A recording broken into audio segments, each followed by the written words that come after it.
Hello everyone, আমি আবারও চলে এসেছি তোমাদের সামনে একটা নতুন ভিডিওর সাথে। তো আজ আমি বানাবো মোস্ট ডিমান্ডিং একটা রেসিপি, গন্ধরাজ মোমো। তো চলো সেটাই তোমাদের সাথে শেয়ার করব। আমি এখানে দেখো 250 গ্রাম ময়দা নিয়ে নিয়েছি। ময়দার মধ্যে আগে থেকেই আমি নুন আর তেল দিয়ে দিয়েছি পরিমাণ মতো যতটা লাগবে।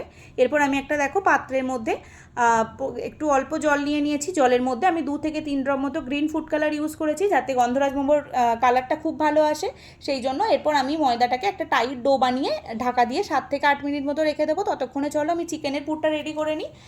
তো দেখো এখানে আমি চিকেন দিয়ে দিয়েছি 200 গ্রাম মতো পেস্ট করা চিকেন। এখানে আমি বিনস ইউজ করেছি, পেঁয়াজ কুচি, রসুন কুচি, আদা কুচি দিয়েছি। তোমরা চাইলে এখানে বাঁধাকপি আর কাঁচা লঙ্কাও অ্যাড করতে পারো, আমি অ্যাড করিনি। ঠিক আছে, এরপর দেখো আমি উপর থেকে 1 চামচ গোলমরিচ গুঁড়ো দিয়ে দিলাম। এখানে আমার যতটা কোয়ান্টিটিতে নুন লাগবে আমি সেই অনুযায়ী নুন দিয়ে দিলাম। আধখানা পাতিলেবুর রস, আর আমি এখানে 1 চামচ সাদা তেল ইউজ করে ভালোভাবে চিকেনের পুরটা রেডি করে নেব। আর দেখো এখানে আমি ওপর থেকে সমস্ত কিছু দিয়ে দেওয়ার পরে আমি এখানে গন্ধরাজ লেবুটা হালকা হাতে একদম হালকাভাবে ছিলে নেব। তোমরা খেয়াল রাখবে যেন এটার ওই সাদা ছিলকেটা কোনোভাবেই না চলে যায় পুরের মধ্যে, তাহলে ওটা তেঁতো হয়ে যাওয়ার সম্ভাবনা থাকবে। তো দেখো ওখানে আমি পুরটা ভালোভাবে রেডি করে নিয়েছি, রেডি করে ওটা ঢাকা দিয়ে রেখে দিয়েছি। ততক্ষণ আমি এদিকে মোমোগুলো ভালোভাবে তৈরি করে নেব। তো মোমো মেকিং আমি কীভাবে করছি সেটাই চলো তোমাদের সাথে শেয়ার করছি। তো দেখো এখানে আমি লেচিগুলো কেটে নিয়েছি, এরপর আমি ভালোভাবে বেলে নেব। তো কালারটা কত সুন্দর এসছে তোমরাই দেখো, খুব ভালো কালার এসছে। তো এরপরে আমি এগুলোকে ভালোভাবে একটা একটা করে বেলে নেব। ততক্ষণে তোমাদের বলে দিই যে তোমরা প্লিজ আমার ইউটিউব চ্যানেলটা সাবস্ক্রাইব করে দিও, পাশে থাকা বেল আইকনটা প্রেস করে দিও, যাতে আমার সমস্ত রেসিপি সবার আগে তোমাদের কাছে পৌঁছে যায়। প্রচুর প্রচুর সাপোর্ট করো, প্রচুর ভালোবাসা দিও, আর প্লিজ লাইক কমেন্ট আর শেয়ার করতে ভুলো না।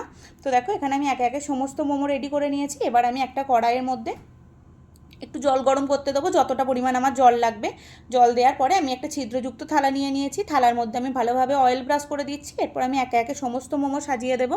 তো এইভাবে আমার সমস্ত মোমো সাজিয়ে দেওয়ার পরে তোমরা লো টু মিডিয়াম ফ্লেমে দেবে। 10 থেকে 12 মিনিট মতো টাইম লাগবে মোমোগুলো কুক হতে। তো দেখো এখানে আমার মোমোগুলো কত সুন্দর হয়ে গেছে, কালারটা কি ভালো এসেছে, একদম মোমো রেডি হয়ে গেছে। এই মোমোগুলোকে সমস্ত একটা পাত্রের মধ্যে তুলে নিয়েছি, এবার আমি প্লেটিং করব। তো দেখো এখানে আমি প্লেটিং করে দিয়েছি। কালারটা তোমরা দেখতেই পাচ্ছ কত সুন্দর এসছে।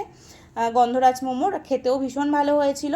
তো তোমাদেরকে বলে দিই যে আমি হচ্ছি শ্রাবন্তী, তোমরা দেখছো শ্রাবন্তী রান্নাঘর। প্লিজ পাশে থেকো, প্রচুর সাপোর্ট করো, প্রচুর ভালোবাসা দিও। তো তোমরা অতি অবশ্যই কমেন্ট বক্সে জানিও যে আমার রেসিপি তোমাদের কেমন লাগছে, আর তোমাদের যদি কোনো মতামত থাকে সেটাও আমাকে কমেন্ট বক্সে এসে জানিয়ে যেও। আবার খুব শিগগিরই ফিরে আসবো। অনেক ধন্যবাদ, থ্যাংক ইউ ফর ওয়াচিং।